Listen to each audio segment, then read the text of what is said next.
নমস্কার বন্ধুরা, সোনার রান্নাঘরে তোমাদের স্বাগতম। আজকের রেসিপি গন্ধরাজ চিকেন ও ঝরঝরে বাসন্তী পোলাও।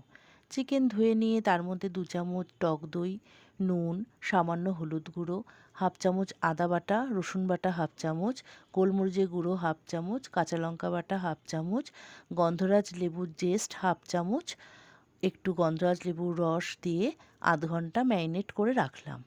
আধ ঘন্টা পরে একটি প্যানে ভেজিটেবল অয়েল গরম করে তেজপাতা, গোটা গোলমরিচ, গোটা গরম মশলা ফোড়ন দিলাম।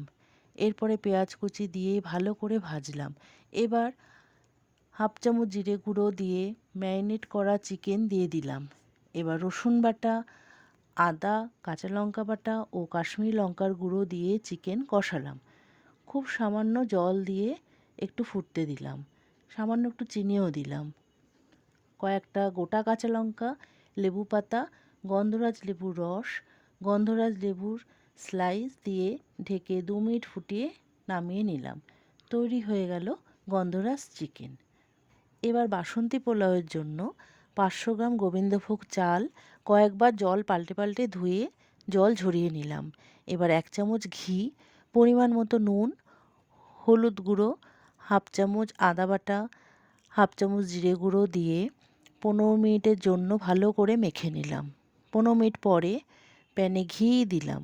ঘি গরম হয়ে গেলে তেজপাতা ও গোটা গরম মশলা ফোড়ন দিয়ে চাল দিলাম।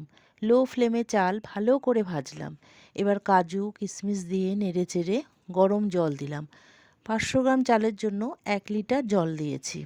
জল দিয়ে ঢাকা দিয়ে দিলাম।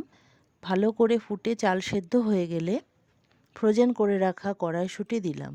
চিনি দিয়ে নেড়েচেড়ে গরম মশলা গুঁড়ো ছড়িয়ে নামিয়ে নিলাম। তৈরি হয়ে গেল ঝরঝরে বাসন্তী পোলাও। আমার এই রেসিপি যদি তোমাদের ভালো লাগে তাহলে প্লিজ একটি লাইক ও সাবস্ক্রাইব করে দিও। তোমাদের একটি লাইক ও সাবস্ক্রাইব আমাকে এগিয়ে যেতে অনেক সাহায্য করবে। ধন্যবাদ বন্ধুরা।